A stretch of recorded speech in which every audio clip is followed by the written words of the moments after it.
साहिब बंदगी सतनाम।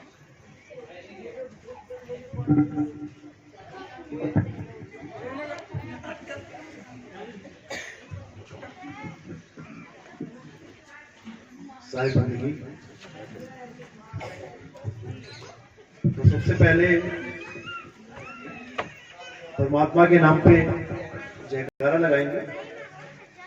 बोलिए परम पिता परमात्मा की जय हो। सदगुरु बंदी छोड़ कबीर साहिब की जय हो। सदगुरु बराग साहिब की जय हो। सदगुरु मदनपति साहिब की जय हो। सभी संतों की जय हो। सभी भक्तों की जय हो। आज के आनंद की जय हो। सकल हंस को बंदगी साहिब बंदगी।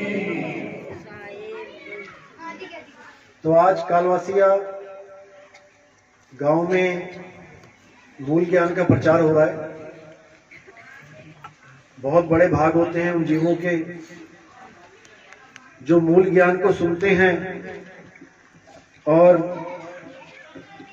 उससे भी ज्यादा बड़े भाग होते हैं उन जीवों के जो मूल ज्ञान को समझते हैं। क्योंकि सुनते तो बहुत हैं, कम से कम 200-250-300 बंदे हैं, सब सुन रहे हैं, लेकिन ये जो सत्संग होगा ये सबकी समझ में नहीं आता, क्योंकि ये समझने वाली चीजें हैं, ये केवल सुनने वाली नहीं है। सुनता तो पूरा देश है, लेकिन समझ बहुत कम लोग पाते हैं। तो ये पवित्र ज्ञान और मूल ज्ञान में क्या फर्क है, आप इसको जब समझ जाएंगे तब आपको ये सत्संग समझ में आने लग जाएगा।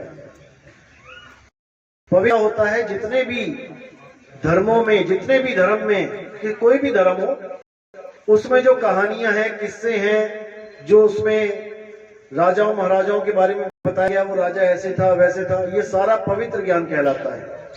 देवी देवताओं की जो कहानियां हैं वेदों पुराणों में, ये सब पवित्र ज्ञान कहलाता है। जितने भी कोई भी ग्रंथ है उसमें जितने भी 52 अक्षरों की महिमा है वो सब पवित्र ज्ञान कहलाता है। और मूल ज्ञान क्या होता है? मूल ज्ञान होता है आत्मज्ञान। मूल ज्ञान में 52 अक्षरों का खेल नहीं होता है, 52 से न्यारा होता है वो मूल ज्ञान, और उसमें केवल आत्मा का जिक्र होता है। जैसे गुरु ग्रंथ साहब कहता है कि आत्म देव पूजिए गुर के पाए सुहाए, कि अगर भाई तुम सच में परमात्मा को पाना चाहते हो तो तुम्हें पहले आत्मा की खोज करनी पड़ेगी। आत्म देव पूजिए, क्योंकि इस दुनिया में एक ही देव है जो पूजा के लायक है, और वो है आत्मदेव।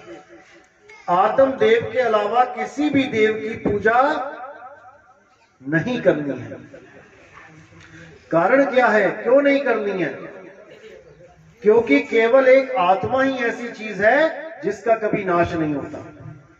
आत्मा को छोड़ के कुछ भी है उसका एक दिन नाश हो जाएगा, और जिसका नाश हो जाए वो पूजा के योग्य नहीं होता। इसीलिए कबीर साहब ने कहा कि आत्म ज्ञान बिना नर भटके, कभी मथुरा कभी काशी, और जल में मीन प्यासी, मोहे देखत आवे हासी। कि हम भगवान को, परमात्मा को पाने के लिए कहां भाग रहे हैं? हम मंदिरों में भाग रहे हैं, हम मस्जिदों में भाग रहे हैं, हम गुरुद्वारों में भाग रहे हैं, हम चर्चों में भाग रहे हैं, लेकिन क्या वो वहां पे रहता है? क्या हम मंदिर में जाके भगवान को पा सकते हैं? वहां तो भगवान की फोटो लगी है, केवल कोई मूर्ति लगी है वहां पे। तो भगवान को पाना का मतलब ये तो नहीं कि मूर्ति को देखना। जैसे आपके पिताजी हैं, वो चले गए अमेरिका और आपके घर पे लगी है उनकी फोटो। अब कोई आता है आपके घर पे कि आपके पिताजी से मिलना है, तो आप क्या उनकी फोटो दिखा देते हो कि लो बात कर लो पिताजी से? फोटो अलग चीज है और पिताजी का होना ना होना अलग चीज है। पिताजी अमेरिका में हैं और आप घर की फोटो को दिखा रहे हो, तो साहिब कह रहे वस्तु कहीं और ढूंढे कहीं, कैसे लागे हाथ, गुप्त वस्तु तब मिले भेदी लीजिए साथ। भगवान परमात्मा कहीं और बैठा है और तुम ढूंढ कहीं और रहे हो।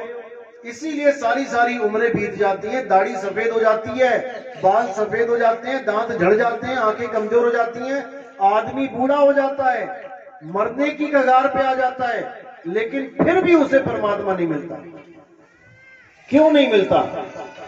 क्या उसने ढूंढा नहीं? क्या उसने भगवान को प्रेम नहीं किया? क्या उसने कोई नाम नहीं जपा आज तक? बहुत कुछ किया, पैदल तीर्थों की यात्राएं करी, 100-100, 150-150, 200 किलोमीटर पैदल चला जवानी में। अब बुढ़ापे में नहीं चला जाता, फिर भी कुछ ना कुछ कर रहा है कि भगवान मरने से पहले मिल जाए। क्यों नहीं मिल पा रहा है?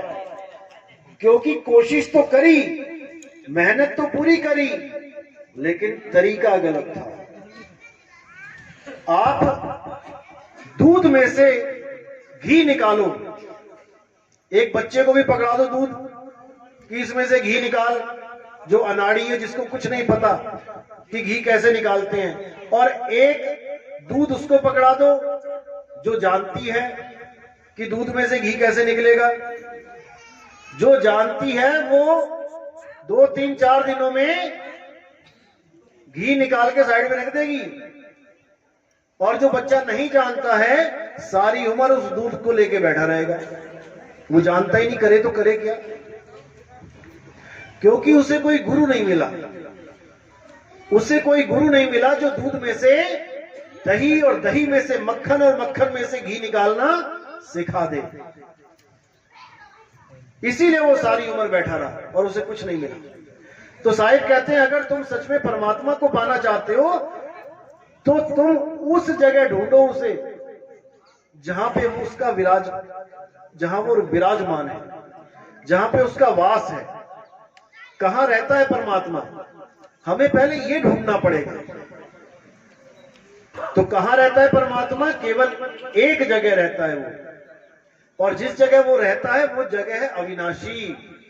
उस जगह को कोई तोड़ नहीं सकता। अगर वो मंदिर में रहता होता तो कोई मंदिर को हिला नहीं सकता था, कोई मस्जिद को तोड़ नहीं सकता था, कोई गुरुद्वारों की ईंट नहीं हिला सकता था। जैसे आप गांव के प्रधान हो तो उस प्रधान के घर को कौन हिलाएगा? कौन उससे पंगा लेगा? आप प्रधानमंत्री हो तो उसके घर पे कौन पत्थर फेंकेगा? तो परमात्मा कहां रहता है? उस जगह जहां पे जिस जगह का कभी नाश नहीं होता है। और वो जगह कौन सी है? वो है तुम्हारी आत्मा। तुम्हारी आत्मा ही वो जगह है जिसमें परमात्मा रहता है। यानी दूध ही वो जगह है जहां पे घी रहता है। अब दूध घी को ढूंढने के लिए गली गली भटकने लग जाए तो फिर क्या बनेगा उसका? दूध में ही घी है और घी को ढूंढने के लिए गली गली भटक रहा है दूध, कुछ नहीं बनने वाला। तो साहिब कह रहे हैं, आत्म में परमात्म दर्शे। अगर तुम्हें परमात्मा चाहिए तो तुम्हें पहले आत्मज्ञानी गुरु चाहिए जो तुम्हें तुम्हारी आत्मा का ज्ञान करवा दे। मंत्र देने वाले गुरु नहीं चाहिए कि मैं जी गुरु मंत्र ले आया तुम भी ले लो। साहिब कहते तंत्र मंत्र सब झूठ है, इनमें ना उलझे कोई, और सार शब्द जाने बिना कागा हंस ना हो।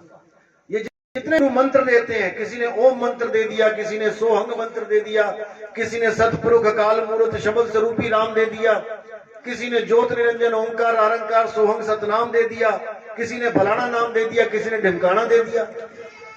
इन्हीं नामों में उलझ पुलझ के मर जाता है ये जीव, लेकिन उसे परमात्मा नहीं मिलता।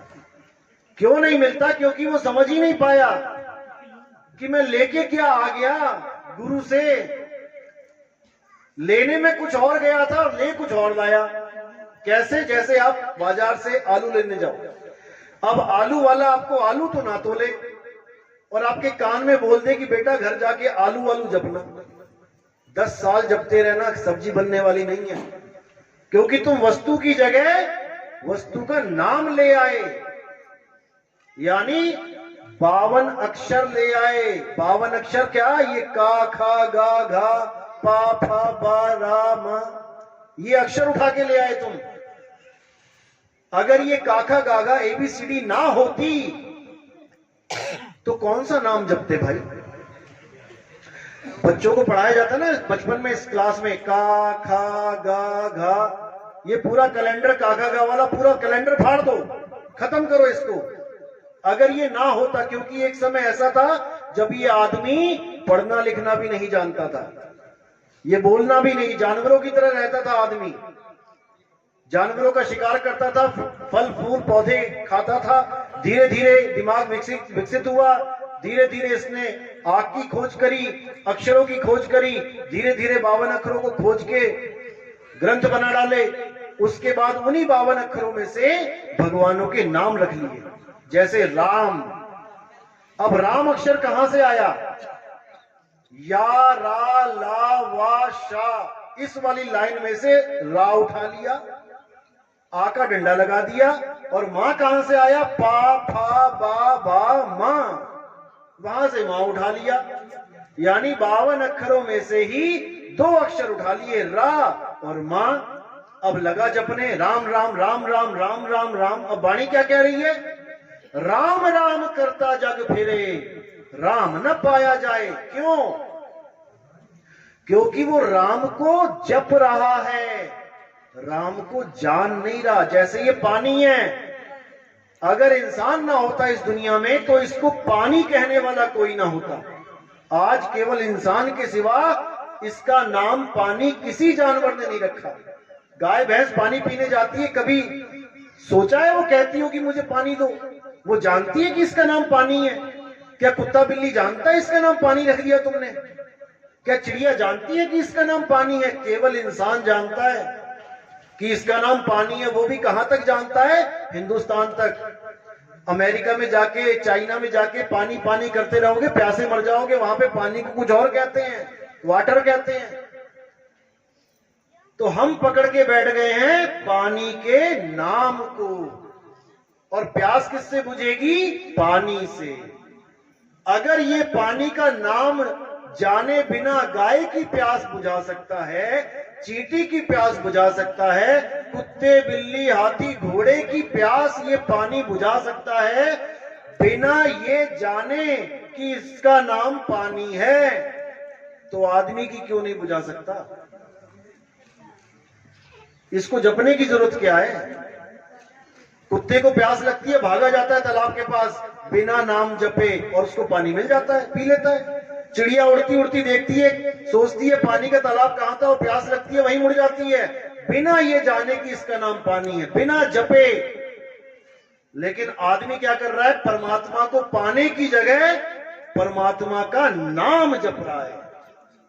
जो ज्यादा चालाकी थी ना इस आदमी की, वो चालाकी ही इसकी जान की दुश्मन बन बैठी है।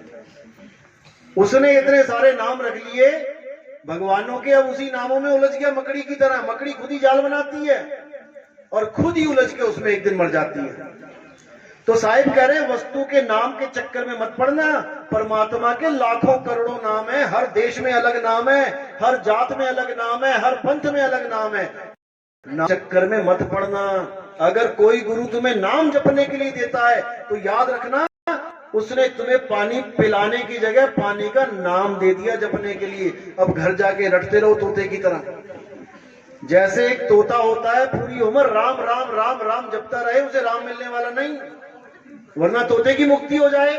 इंसानी चोले को क्यों महान बताया गया है? तोता भी तो राम राम जप सकता है। अगर तुम जप के पार हो सकते हो तो तोता भी जप के पार हो सकता है। फिर इंसानी चोला क्यों कहते हैं कि 84 लाख जन्मों के बाद एक बार इंसानी चोला मिलाए, अगर इसमें नाम नहीं जपा तो मारे जाओगे। 184 जून सबाई मानस को प्रभदी वड्याई, इस पौड़ी पे जो नर चुके आए जाए दुख पाए। कैसे बचा जा सकता है? नाम जप के तो तोता भी जप सकता है। फिर तो परमात्मा से अरदास करो, हे परमात्मा इंसान के बाद तोते का जन्म दे देना, तेरा नाम जपता रहूंगा मैं। ऐसा नहीं हो सकता, क्योंकि जब तक वस्तु नहीं मिली गला गीला होने वाला नहीं है। वस्तु कहीं और ढूंढे कहीं, कैसे लागे हाथ। वस्तु पड़ी है जमीन के नीचे 100 फुट पानी, और तुम ऊपर बैठ के आंख बंद करके कर रहे हो पानी पानी पानी पानी। क्या वो पानी ऊपर आ जाएगा? कभी नहीं आएगा। उस पानी को पाने का तरीका होता है, गुरु तरीका बताता है। तुम गड्ढा खोदना शुरू करो और 100 फुट के बाद देखो तुम्हें नीचे से जो चीज मिलने वाली है उसको पानी कहते हैं। एक बार भी नाम नहीं जपना पड़ेगा आपको। कुआं खोदते हुए क्या पानी पानी का नाम जपना पड़ता है क्या? जब ट्यूबवेल बोरिंग करते हो तो क्या करते हो? मंत्र जपते हो क्या? पानी पानी पानी पानी। अरे तुम करो तो सही जो बताया गया है। नीचे से खुद फुवारा निकलेगा पानी का, तब तुम्हें समझ में आएगा कि क्या बोलते थे संत। साहिब कहते ना मैं जप में, ना मैं तप में, ना एकांत निवास में। अरे मोह को कहां ढूंढे रे बंदे, मैं तो तेरे पास में। कहां जप जप के चक्कर में पड़ गया। ये अक्षर ना होए तो किसी भगवान का नाम नहीं ले सकते आप, किसी जात का नाम नहीं ले सकते। मैं राजपूत, मैं पंडित हूं। राजपूत का रा कहां से आया, पंडित का पा कहां से आया, बाणिये का बा कहां से आया? इन्हीं 52 अक्षरों में से आए हैं। ये 52 अक्षर खत्म कर दो, सबकी जात पात खत्म हो जाएगी। कभी किसी कुत्ते को देखा, ये ब्राह्मण कुत्ता है, ये क्षत्रिय कुत्ता है, ये ऊंची जात का कुत्ता है, ये नीची जात का कुत्ता है? ये जात पात, ये सब 52 अक्षरों का खेल है। 52 अक्षर खत्म कर दो, हिंदू का हा नहीं रहेगा, मुसलमान का मां नहीं रहेगा, सिख का सा नहीं रहेगा, ईसाई का ई नहीं रहेगा, सब खत्म। अब हो जाएंगे सब एक। जैसे इस पानी को बिना झगड़ा किए सब पी लेते हैं सुबह से शाम तक। कोई लड़ता है कि मेरा पानी बड़ा है, मेरा जल बड़ा है, मेरा वाटर बड़ा है, मेरे पानी से ही गला गीला होगा, तेरे वाटर से नहीं होगा? कोई नहीं लड़ता। क्यों? क्योंकि सबको पता है कि इसके नाम में कुछ नहीं रखा, इसको पीने से गला गीला होगा। क्योंकि सब जानते हैं कि ये पानी है, इसका स्वरूप जानते हैं। लेकिन परमात्मा को कोई जानता नहीं है, केवल झगड़ा कर रहे हैं उसके नाम पर। अल्लाह बड़ा है, वाहेगुरु बड़ा है, गॉड बड़ा है। भैया देखा है कभी कितना बड़ा है, कितने फुट का है, कितने इंच का है? कभी नापा है उसे? बड़ा कैसे हो गया? केवल नामों की लड़ाई है यहाँ पे, 52 अक्षरों की लड़ाई है। तो कबीर साहब कहते हैं 52 अक्षर जीव आधारा, आदि अक्षर जीभ्या से न्यारा, वाही को सत सिमरण कहिए, सिमर सिमर नर उतरो पारा। इन 52 अक्षरों की लड़ाई को खत्म कर दो, छोड़ दो। कोई भी नाम जपते हो छोड़ दो। अब पूछो गुरु से कि क्या है तुम्हारे पास? मैं नाम नहीं जपूंगा, मैं कान वाला हूं, मैं सुन सकता हूं, तुमने मुझे नाम दे दिया। मैं बहरा होता तब तुम क्या नाम देते? यानी परमात्मा बहरों को नहीं मिलेगा। अगर तुम बहरे होते, सुन ना सकते, तो कौन सा मंत्र लेके आते गुरु से? अगर तुम अंधे होते, कई लोग अंधे चेलों को नाम नहीं लेते, कहते तुम गुरुजी को देख नहीं सकते, तुम उनका ध्यान कैसे करोगे भाई? अरे गुरुजी का ध्यान करना है क्या? मैं पानी लेने गया था कि मुझे पानी मिल जाए दुकान पे, और दुकानदार कह रहे तुम अंधे हो, तुम्हें पानी नहीं मिल सकता। अरे भाई मेरी आंखों से और इसका क्या लेना देना? मेरे मुंह में पानी डालो, मैं पानी लेने आया हूं, मैं तुम्हें देख के क्या करूंगा? क्योंकि सब भगवान बनना चाहते हैं, सब गुरु परमात्मा बनना चाहते हैं कि मेरी शक्ल का ध्यान करो। मैं लेने आऊंगा तुम्हें लास्ट में, अंत समय में। उनसे जाके एड्रेस पूछ लेना अपना कि बाबा जी मैं आया हूं, मुझे एड्रेस बताओ मेरा कहां से हूं। तुम मुझे अंत समय में लेने आओगे, तुम्हें पता तो होगा एड्रेस कहां पे है। तुमसे आधार कार्ड ले लेके छापते हैं वहां पे कि ये फलाना इस गांव से आया है, उसका एड्रेस यही है। तुम क्यों मांग रहे हो जब तुम ही लेने आओगे? तुम बताओ मैं कहां से आया हूं। तो ऐसे मूर्ख बनाते हैं ये लोग। अब करना क्या है आपने? कबीर साहब क्या कह रहे हैं? 52 अक्षर लोक त्रय, सब कुछ इन्हीं माही, और ये आखर खिर जाएंगे, वो आखर इनमें नहीं। वो परमात्मा का असली नाम इन 52 अक्षरों में नहीं है। जो नर पड़े 52 के चेहरा, सो नर जानो काल के चेहरा। एक बाबा जी ने काल बना दिया सीमेंट का बड़ा सा, उसमें सरिये सी वो लगा दी, जंजीरें, कि हमने काल को पकड़ लिया। अरे भाई काल को समझते हो? काल क्या चीज है? मृत्यु का नाम है काल। जो कहते हैं रावण का काल कौन था? राम था। कंस का काल कौन था? कृष्ण था। तुम काल को कैसे पकड़ सकते हो? तो साहिब कह रहे हैं आखिर वो काल के दूत कौन है? जो नर पड़े 52 के फेरा, सो नर जानो काल के चेरा। जो भी गुरु तुम्हें 52 अक्षरी नाम देके ये कह दे बेटा अंत समय तक जपते रहना, जपते रहना, जपते रहना, वही काल का दूत है। जब 52 का टूटे डोरा, सहजे छूटे काल झकोरा। फिर नहीं आए फिर नहीं जाए, उस सार शब्द में रहे समाये। उसके बाद सार शब्द में तुम्हारा वास होगा, तुम सदा सदा के लिए इस जन्म मरण से न्यारे हो जाओगे। तो बचने का एक ही रास्ता है, मनुष्य चोले में बच सकते हो, सार साधना करके बच सकते हो। उसके लिए क्या करना पड़ेगा? पहले इन 52 अक्षरों को जान की तरह कि ये 52 अक्षर क्या हैं। यही काल का जाल है। जब से इंसान ने ये मंत्र जंत्र जपने शुरू किए तब से ये परमात्मा से दूर है। इसलिए साहब ने बिल्कुल साफ बोल दिया कि तंत्र मंत्र सब झूठ है, छोड़ दो इनको। अब करना क्या है? पानी पानी जप के छोड़ के पानी को ढूंढना है। पानी कहां है? मोको कहां ढूंढे रे बंदे, मैं तो तेरे पास में। अब तुम्हें अपनी आत्मा का ज्ञान चाहिए कि मेरी आत्मा क्या है, और जो गुरु आत्मज्ञानी होगा वो तुम्हें आत्मा करा देगा कि बेटा ये है आत्मा, यहां पे है आत्मा, तो अपनी आत्मा का सिमरण कर। और जैसे ही आप धीरे धीरे धीरे धीरे आत्मा को जानने लग जाओगे, आप शरीरों से न्यारे होने लग जाओगे। आपको समझ में आने लग जाएगा कि मैं शरीर नहीं हूं, मैं लड़का नहीं हूं, मैं लड़की नहीं हूं। लड़का और लड़की तो केवल मुझे एक शरीर मिला हुआ है इस जन्म में। जैसे अभी आपको कोई कहे तुम हाथी हो क्या, तुम कहोगे पागल है क्या, मैं तो इंसान हूं, हाथी थोड़ी नहीं है। लेकिन जब तुम हाथी थे, 184 में थे, तब तुम अपने आप को हाथी भी समझ रहे थे।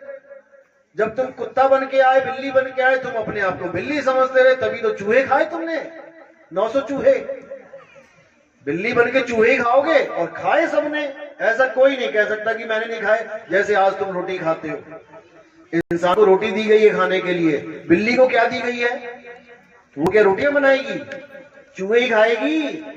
तो हमने तुमने चूहे ही खाए बिल्ली बन के। लेकिन उस वक्त मैं ये समझ रहा था, उस वक्त आप समझ रहे थे कि मैं एक बिल्ली हूं। आज आप अपने आप को बिल्ली नहीं कहोगे। क्यों? क्योंकि आपने चोला बदल लिया। बिल्ली का चोला साइड कर दिया, अब आपको मिल गया इंसान का चोला। अब आप समझ रहे हो मैं लड़का हूं, मैं लड़की हूं। ये भी तुम्हारी गलतफहमी है। तुम लड़का और लड़की कितने समय के लिए हो? जितने समय के लिए चूहा बिल्ली हाथी घोड़े थे। जैसे ये चोला निकल गया हाथ से, तुम्हें इस शरीर से बाहर निकाल दिया जाएगा। कहां से निकलोगे इस शरीर से बाहर? इस पंडाल में से निकलने का रास्ता पता है ना सबको? अभी सत्संग खत्म हो तो किधर जाओगे? इधर जाओगे? इधर तो कोई नहीं जाएगा, इधर दीवार है। कहां से आए थे? उधर से आए थे, उधर ही जाएंगे सारे। तो इस शरीर में कहां से आए थे और कहां से जाओगे? कभी विचार किया? इस शरीर को जब छोड़ के जाओगे, आपने देखा कई लोग मर जाते हैं तो कहां जाते हैं? वो कहां से निकलते हैं? वाणी क्या कह रही है? 9 द्वार से जीव जब जाता, 184 में भरमाता। 9 दरवाजे कौन से? 2 कान के छेद, 1 2 3 4 5 6 7 और लैट्रिन बाथरूम 2 9। यही 9 दरवाजे हैं। देखना हॉस्पिटलों में जाके, या कोई मरता है, किसी की लैट्रिन निकल जाती है मरते मरते की, किसी का पेशाब निकल जाता है, किसी के मुंह से जीभ निकल आएगी इतनी लंबी सी, किसी के प्राण नाक में से खून निकल आएगा, किसी की आंखें बाहर आ जाएंगी मोटी मोटी सी, किसी के कान में से ब्लड आ जाएगा। ये 9 दरवाजों में से निकाला जाएगा तुम्हें, और किसी को नहीं बख्शा जाएगा। चाहे वो हिंदू है, मुसलमान है, सिख है, ईसाई है, कोई फर्क नहीं पड़ता। अब तुम आए किस दरवाजे से थे? इस शरीर में घुसे कहां से हो तुम? क्योंकि तुम आत्मदेव हो, तुम कोई शरीर नहीं हो। शरीर तो तुम छोड़ जाओगे ऐसे ही।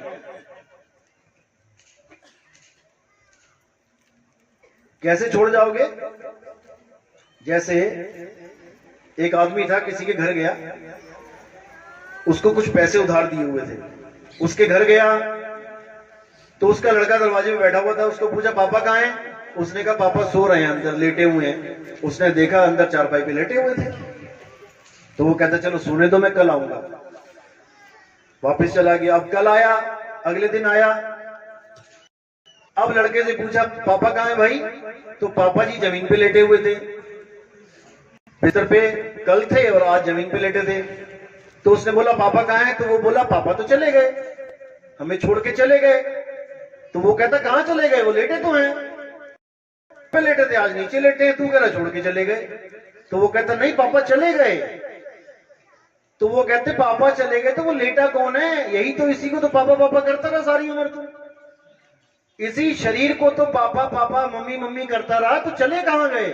यही तो है, लेटे हुए हैं। लेकिन उसके पापा सच में चले गए उसको छोड़ के। तो पापा कौन था? क्या उसने अपने पापा को देखा सारी उम्र? उसने कभी जाना ही नहीं पापा कौन था। वो शरीर को पापा समझ के बैठा रहा सारी उम्र। जैसे आपको कार मिल जाए चलाने के लिए और आप खुद को ना जान के कार को अपना स्वरूप मानने लग जाओ, अपने आप को मारुति कहने लग जाओ, और सामने से कोई अल्टो गाड़ी आई तो उसको अल्टो समझने लग जाओ, यानी ये शरीर ही गाड़ियां हैं। तुम्हें मिल गया आदमी का शरीर, तुम अपने आप को आदमी मान रहे हो, और किसी और को देख के, लड़की के शरीर को देख के तुम कह रहे हो वो लड़की है मैं लड़का हूं, यानी कि अपने अपने शरीर को सत्य मान के बैठ गए। जबकि ना तो वो लड़की है ना तुम लड़के, तुम भी आत्मदेव वो भी आत्मदेव। इसी प्रकार पापा जो थे वो आत्मदेव थे, वो चले गए, और लड़के ने कभी पापा को नहीं देखा, सारी उम्र रह लिया उसके साथ, अपने पापा के स्वरूप को ही नहीं जान पाया वो मेरे पापा कौन थे। शरीर को पापा पापा करता रहा, अंत में शरीर पड़ा हुआ ही नीचे, वो कह रहा पापा चले गए। बस यही समझना है, हम और तुम आत्मदेव हैं, हम शरीर नहीं है। शरीर तो केले के छिलके की तरह यहां पड़ा रह जाएगा। जैसे हम केले का छिलका उखाड़ते हैं और उसको ऐसे फेंक देते हैं डस्टबिन में, तो ऐसे ये शरीर तुम्हारा यहां पड़ा रह जाएगा।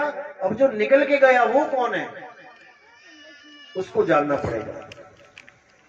वही हमारा स्वरूप है। माँ बेटे का स्वरूप नहीं पता, बेटे को बाप का स्वरूप नहीं पता, बाप को लड़की का स्वरूप नहीं पता, बस अपने अपने शरीरों को देख के सोच रहा है ये मेरा पापा है, ये मेरी मम्मी है, ये मेरा भाई है, ये मेरा चाचा है, जबकि कुछ भी नहीं है। ये केवल मटके हैं पानी, जैसे मिट्टी के मटके होते हैं ना, किसी ने मिट्टी से सुराही बना दी, किसी ने मटका बना दिया, किसी ने कुछ बना दिया, मिट्टी के भांडे हैं। मिट्टी को देख देख के पहचान रहे हैं ये फलाने की मिट्टी है, फलाने की मिट्टी है, फलाने की, इसका ये नाम है, इसका ये नाम है। शरीरों में उलझे पड़े हैं। अब शरीरों से ऊपर उठना पड़ेगा। शरीरों से ऊपर उठने के लिए क्या करना पड़ेगा, आत्मा को जानना पड़ेगा। तो कबीर साहब ने और बाकी संतों ने आत्मा को ऊपर रखा है हमेशा। देही ज्ञान सब जगत बखाने, विदेही ज्ञान कोई बिरला जाने, ध्यान विदे और नाम विदेहा, दो लख पावे मिटे संदेहा। देही ज्ञान तो सारी दुनिया भाग रही है, पूजा करवा रही है शरीरों की, लेकिन शरीर तो मिथ्या है, शरीर तो नाशवान है। आज दोनों हाथ सही चल रहे हैं, कल को एक हाथ कट गया, क्या करोगे? तुम्हारा कट गया, जिसकी भी पूजा कर रहे हो उसका कट गया, फिर क्या करोगे? तो पूजा किसकी करनी है? आत्मदेव पूजिए, गुरु के पाए सुहा। आत्मा की पूजा करनी है, आत्मा को जानना पड़ेगा। कोई बात नहीं, आत्मा को जाने बिना किसी को परमात्मा मिलने वाला नहीं है। तो इसीलिए साहिब बार बार समझाते हैं कि आत्मज्ञान बिना नर भटके, कभी मथुरा कभी काशी, और जल में मीन प्यासी, मुझे देखते आवे हांसी। जब तक आत्मज्ञान नहीं होगा, जब तक आपको वो रास्ता मिलने वाला नहीं है जिसके लिए आपको इंसान चोला मिला है। इंसान चोला 84 के बाद एक बार मिलता है। अगर उसमें आपने नहीं चेता, अगर आपने विचार नहीं किया कि क्या कहाँ जाऊंगा इस शरीर को छोड़ के, तो आपको इन्हीं 9 दरवाजों में से निकाल दिया जाएगा। इन्हीं 9 दरवाजों से निकलने पे 184 जून में चला जाता है इंसान। अब इससे बचना कैसे है? तो कहना चाहो काल जाल से चीनो शब्द हमारा, और कहें कबीर अमर कर राखूं जो निज होए हमारा। अगर काल जाल से बचना है तो हमारे शब्द को चीन लो, यानी परमात्मा के नाम को चीन लो। परमात्मा का नाम ये नहीं है कि तुम उसको बोल बोल के रट रट के जपो। परमात्मा का नाम है जिसको कोई जप नहीं सकता, उसमें सूरत लगानी है केवल। अपनी सूरत को, जैसे चांद को चकोर निहारता है, पूरी रात चकोर पक्षी क्या करता है? चांद को देखता रहता है, देखता रहता है, देखता रहता है, इतना ज्यादा देखता है कि वो पलक भी नहीं झपकता। बस ऐसे ही हमारी जो सूरत है उसको शब्द में ऐसे रमा देना है हमें। शब्द यानी कि परमात्मा, ना कि कोई मंत्र। तो साहिब क्या कह रहे हैं कि जब तक तुम्हें शब्द का भेद नहीं मिला, जब तक तुम मंत्र ही जपते रहोगे, और मंत्र जपते रहोगे, कोई नाम जपते रहोगे, तब तक तुम्हारी मुक्ति होने वाली नहीं है। इसलिए साहिब बार बार चेता रहे हैं कि 52 को समझ जाओ। 52 के जंजाल में फंस गया ये संसार, और सिमरन 52 का करे कैसे लागे पार। इसको देखो, किसी को पूछो तुम भगवान की भक्ति करते हो? हाँ मैं नाम जपता हूँ। क्या नाम जपते हो? मैं राम जपता हूँ, मैं कृष्ण जपता हूँ, मैं अल्लाह जपता हूँ, मैं वाहिगुरु जपता हूँ, मैं कबीर कबीर जपता हूँ। ये सारे नाम 52 अक्षर कहलाते हैं। इन्हीं 52 से परे हो जाना है। 52 से परे होगे तब जाके वस्तु का ज्ञान होगा। वस्तु क्या है? आत्म देवी वस्तु है। गीता में बिल्कुल स्पष्ट बोला गया, हे अर्जुन